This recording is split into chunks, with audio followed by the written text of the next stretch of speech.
right, I wanted to do a video on what it's like to be a new commercial real estate broker, first year, particularly a multifamily broker. I've got Joe Clank, and we're actually heading to Tallahassee right now. We're based in the Gainesville, Florida market, but we've got a couple deals we're working on in Tallahassee. So I'm just going to ask him a whole bunch of questions about what it's been like in the first 5 months he's been starting, and perhaps this will be of some use to others who are thinking about getting into the business. Give us a little background on what your education is, where you went to college. I graduated from Beau High School here in Gainesville in 2016, and the year following my graduation, I actually lived in Germany for a year on scholarship, where I learned language and got to work a few vocational jobs in Germany. And then upon returning back to the States, I enrolled at Santa Fe College, got my associate's degree there, and then I transferred awesome to UF. College, by the way. Yes, very affordable. I think they were top ranked in the country for community colleges at one point. And then following my graduation from Santa Fe, I transferred to UF and was in the business school,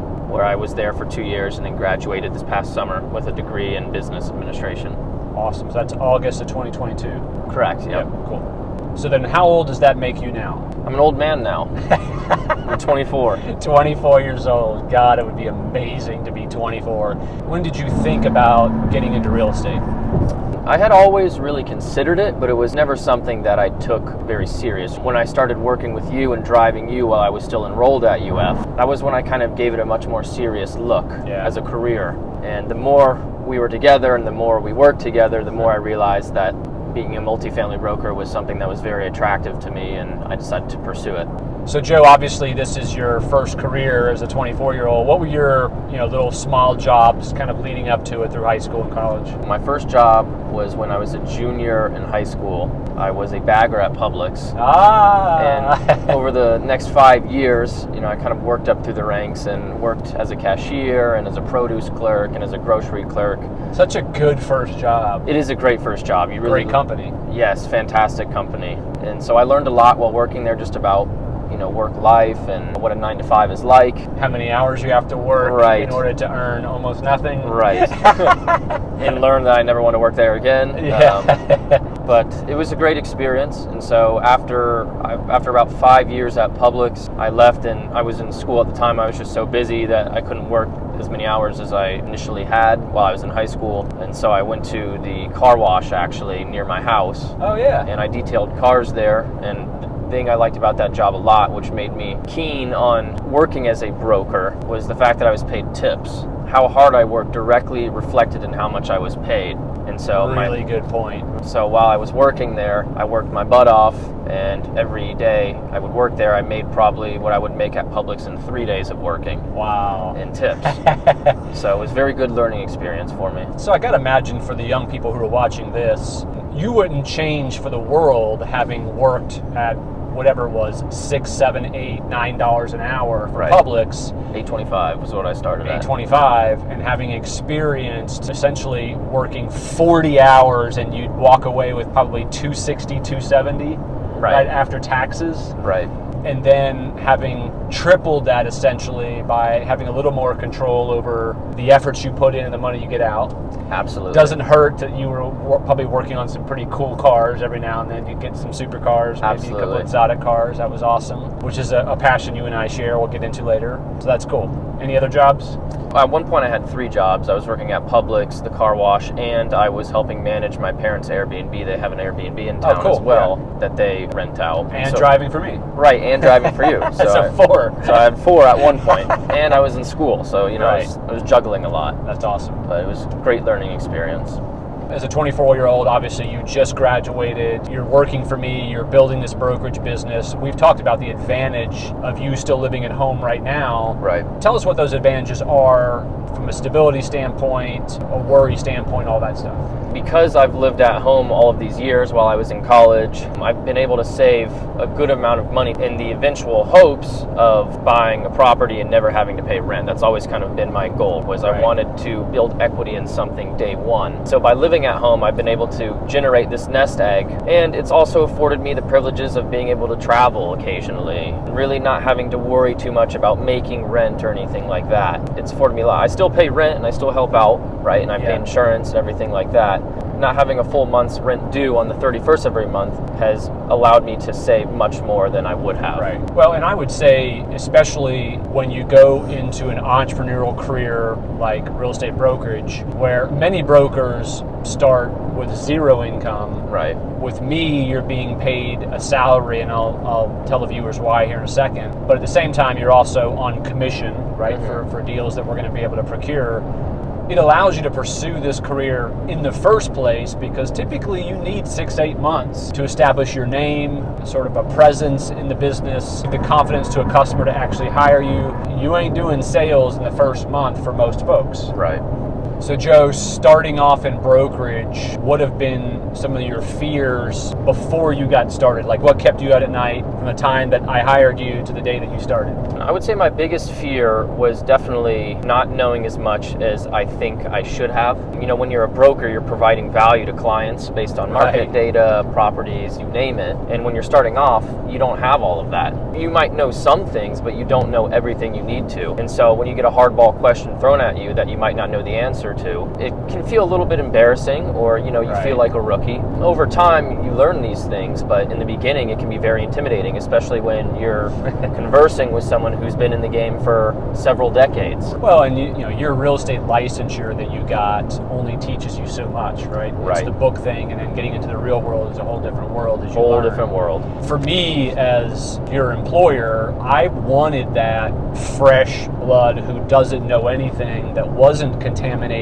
by other brokers or other businesses in the way they want you to do business. And so that was attractive to me, and I was willing to have the trade-off of having to teach you from the ground up. And it's been also very neat for me to see the things that a new person doesn't know and the questions you've asked that I've taken for granted. So it's been kind of neat. I think for the next person that I hire, it would be the same thing. I just want brand new folks that I can sort of raise, if you will, from the ground up. Blank slate. Yep.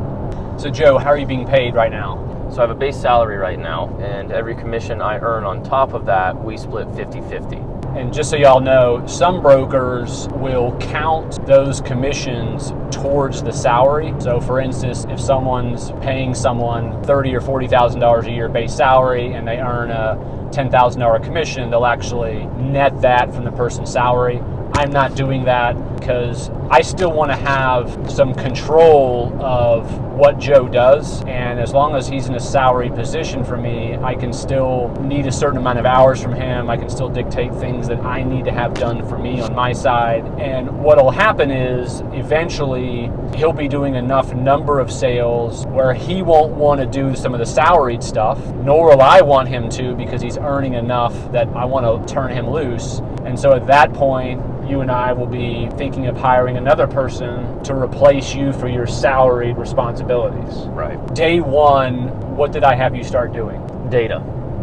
From the ground up data. Yep. We had exported all of the properties in Alachua County from the property appraiser website, uploaded them to our CRM, and then my job for the first 3 months, at least, was strictly data entry. I would go to the property appraiser website for the respective property I was looking at. I would write principal's name, their address, what the property sold for, the date it sold, acreage, heated square footage, number of units, you name it, and did that for every single property in the county. How many properties are there under 10 units in Alachua County?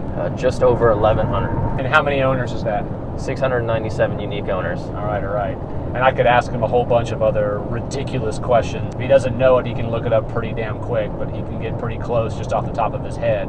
I also have you studying all the sales, right? Like what they're selling for, right. What average prices are for duplexes, quadruplexes, eightplexes, how many of these each person owns, and I have you export those basically every 2 to 4 weeks from the tax assessor websites. So we put in a ton of time, not just researching the properties, but we're researching the people themselves. And Joe, why are we researching these people thoroughly before we even make a single phone call? Behind every transaction is a human being. and behind every human being is a personality, and everyone has a different personality. And so if you have a better grasp of that particular person's personality and know what they like, what they do, who their family members are, who we know in common, it allows that cold call to not really be a cold call and be more of a warm call. Spot on. And when you talk to someone as if you already know them, because you do through the research, the conversation just goes a lot better. We research people thoroughly. We like to know what they look like. We download pictures. We look at their Facebook profiles, LinkedIn profiles, who we know together. I have you study all the transactions that they own and what they paid for them and where they're located. You'll even research how they got a hold of them. Sometimes they bought them. Sometimes they inherited them through a trust. Right. Sometimes they bought them on the court steps. Like just having a sense of their backgrounds, things they post about, family members. There's all kinds of public information about people. And as you know through our phone calls, we don't release all this information. If from most phone call, they would think we're insane. But to be able to say, hey, by the way, we know so-and-so together on LinkedIn, I should tell you a story about them. The idea is instead of what many brokers do, which is 100 phone calls a day, the people they have no idea who they are, what their background is, nothing about them, it makes it a very cold phone call. And so our job is to develop long-term relationships, and that first impression is everything. It's really hard to have a cold phone call with someone, then to be in their good graces from there on out. It's tough. Let alone sell their property. Right. I've taught you a lot about the philosophy that I believe the way is to operate in. Talk a little bit about the philosophy of what we're trying to accomplish here. So day one, I was taught that our main objective when dealing with clients is to add value. And the more value you add to them, the better the relationship is. So when it is their time to sell and they want to depart with a particular asset or just get information, the first name that comes to mind is our name. Right. And being a 24-year-old man, I'm going to be in this business at least 30 years. So adding value from the get-go and really forming a foundation for a very healthy long-term relationships is vital, especially right now. Yeah. To capitalize on top of that, the thought is that investors know what we do. We don't have to constantly say you should sell or you need to sell or do you want to sell? If we add value to them on a regular basis, talking to them about rents and sales and amenities that are working and how to cure bad debt and good managers that are out there, just constantly adding value to them, they know that we only make a living by selling complexes. When it's time for them to sell, they'll think of us. What do you think your current weaknesses are in the business, and what do you think your strengths are? I would say for sure my weakness right now, especially since I'm starting out, is definitely my confidence. And I think there are people that would agree with that. And that's not entirely uncommon when it comes to starting out in this industry, right? Yeah. You want to be an expert, and you're just simply not able to be when you're starting. Right. And so not having that breadth and depth of knowledge can hit your confidence a little bit. We've been doing phone calls together where I do the phone calls. Right. Now it's this week you've started making your own phone calls, but before you make our first phone call, I'm having you do role playing with me. We've did probably 15 different iterations yesterday. Yes. And I could hear your lack of confidence, but towards the 8th and 10th call together, where we would call each other, it got better and better. So what about your strength? Definitely my drive. Definitely my drive. I dedicate a lot of time to this, especially after hours. I'm legitimately interested in it, and that helps a lot. That goes far when it comes to being successful, is when you personally are driven to be successful in whatever business you're in. Yep. You were thinking about real estate, you could obviously have joined any number of brokerages. Right. Some brokerages don't take on new guys, but what do you think the difference is between having gone and worked for a larger brokerage or a national brokerage and then versus you started at a boutique? Huge. Because you probably have a couple friends that have been with bigger brokerages. Right. By far the biggest difference between working with you as opposed to working with a big brokerage firm is not having the hands-on training. Right. Whenever I have an issue, it's not necessarily that I need to go and figure it out totally independent. I just lean back in my chair and I say, hey, I have a question about this. Right. And then you answer and you help me. So it's been critical to a lot of scenarios I've been in so far where I've had a question about something that I don't think I would be able to have answered nearly as quickly had I not had you to directly assist me. Well, and just pointing you in the right direction, building your foundation from the beginning is critical. It's a function of the business. It's not a big brokerage fault, big brokerages have so many things going on. Most of them don't have any training programs. The ones that do have training programs are very basic. They don't have the time to handhold an individual person. And the best scenario for a new person is to get on a heavy hitter team within a national brokerage and learn that way. But even then, the head honchos of that team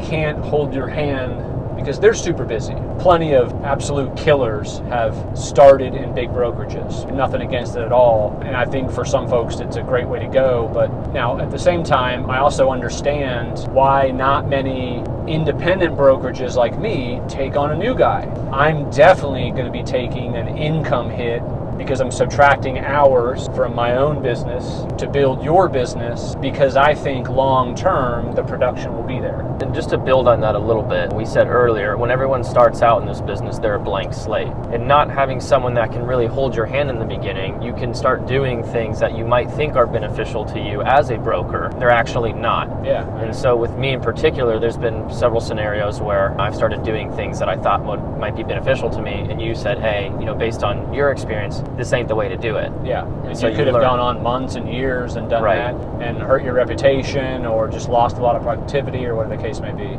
So Joe, 5 months in, you have any sales yet? Not yet, and there's two reasons for that. One is first 3 months was strictly data entry, right? We didn't even really 4 months. 4 months. We're just now making calls. Just now making calls, but we do have one under contract.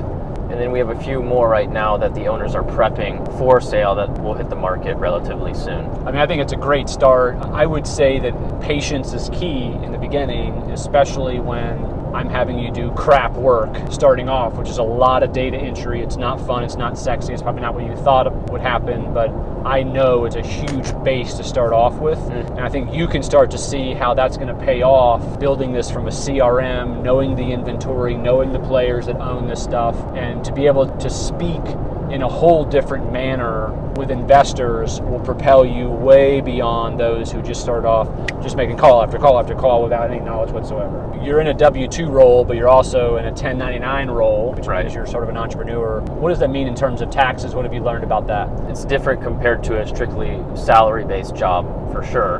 One of the requirements of it compared to a salary job is that I need to budget for my taxes ahead of time. It's not coming out of every check I get. Establishing a second bank account where every commission check I get, I take my calculated portion of taxes out and putting it aside. Yeah. That way, later on when I have to pay taxes, there's nothing that comes up that could potentially cause issues if I spent more than I And what need to percent pay. have I told you to start off with it? 25%. Yeah. Why under 10 units to start off?